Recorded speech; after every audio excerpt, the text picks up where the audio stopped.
ជាក្មេងមកពីស្រុកមរស័យម៉ៃគាត់អ្នកលក់បាយគាត់ថាឡូយ៉ាដែលមានកូនជាកវ័យ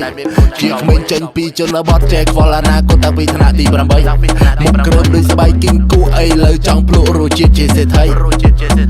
ពេលយ៉ាងកំណើតរូបឆោមនឹងក៏ឆើតកើតមកកំណើតកើតលើដីថ្មីអស់ដើរពី1ម៉ែត្រទៅ100គីឡូម៉ែត្រឆ្លងបានពីខេត្តចូលមកភ្នំពេញថ្មីផ្លុំទៅមកផែតដូចគេឲ្យហេតុភ្លឺដូចខែចេះតាំងពីនៅក្មេងខ្ចីតាំងពីដូចប្រែតហោះដូចរោកែតដូស្ទាយដូវ៉ាតែមិនដូអូនស្រីថាបងគឺមិនដូអូនទេទុកចិត្តបងចុះបងមិនដែរងាករេបងគឺមិនមានចិត្តស្មោះបងជាកំឡោះគឺមិនដូអូនទេអត់ស្អកមិនហៅតែបងខេមអត់អែមិនហៅតែបងយោរូបបងកំពុងតែអាប់រែងឲ្យស្អប់ពាន់ណានិយាយពីក្រៅខ្នងហៅបងឬប្អូនណាប្រកាន់ទេហៅបងឬអត់ប្រកែកតែអញសុំចែកមើលតាសញ្ញាណប័ណ្ណនៅក្មេងឯងកុំចង់វាយស្មៅយកចាស់ធ្វើខ្លាគ្មានគួរឲ្យស្រឡាញ់ទេកុំអង្គុយឲ្យខ្ពស់ជាងឈរបើបងអត់ចេះរកអានឹងពីរបស់ខ្មែរអានឹងហៅថាឆ្កែត្រូវហើយជីវិតគឺមិនទៀងទេពេលខ្លះប្អូនធ្វើជាកំ pl ាញ់បើអត់ចេញជាកំ pl ាញ់បើជាត្រូវស៊ីកំភ្លៀសមែនហើយមានអណ្ដាតយកកំចេះតែកឡោះមានមាត់យកកំចេះតែចំហដៀលគេថាអ្នកក្រក៏អាចបែរចេញជាឈៀងជាក្មេងមកពីស្រុកមរស័យម៉ៃគាត់អ្នកលក់បាយគាត់ថាឡូយ៉ាដែលមានកូនជាកវ័យជាក្មេងចេញពីជនបទចេះខ្វល់អនាគតតាំងពីថ្នាក់ទី8មុខគ្រើមដូចស្បែកគីងគូអីលើចង់ភ្លក់រសជាតិជាសេដ្ឋី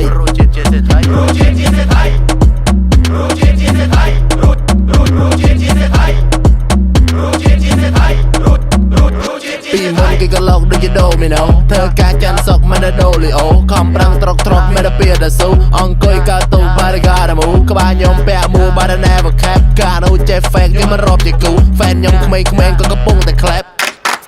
យកខ្ញុំជាគំរូសម្រួលសម្របសម្រួលឲ្យវាស្របហើយសម្របឲ្យវាស្រួលកម្មមេគឺជាអំពើអាណាជាអ្នកធ្វើគឺអានឹងអ្នកទទួលក្មេងធ្លាប់តែដើរគេសាឡាឥឡូវគេហៅថាសើគំរូកោបស៊ីលុយតែដុល្លារតែពីដូចតាស៊ីមលូជីវិតក៏មកជាតិthêmមកស្រាក់ក៏មកក្លែកក៏មកខ្លាក់ក៏មកលេកក៏មកលាក់ក៏មកលៀមឈប់ភ្លាមទៅត្រៀមរកប្រាក់ទៅប្រឹងប្រែងប្រាប់ទៅបញ្ញាប់ទៅបញ្ញាប់រកប្រាក់ចេះតបចេះដាក់ទៅកំដេកចាំសាប់ទៅប្រាប់ខ្លួនឯងទៅប្រាប់ខ្លួនឯងក្មេងមកពីស្រុកមរស័យម៉ៃគាត់អ្នកលក់បាយគាត់ថាឡូយ៉ាដែលមានកូនជាកវ័យជាក្មេងចេញពីជនបទចេះខ្វល់អនាគតតាំងពីថ្នាក់ទី8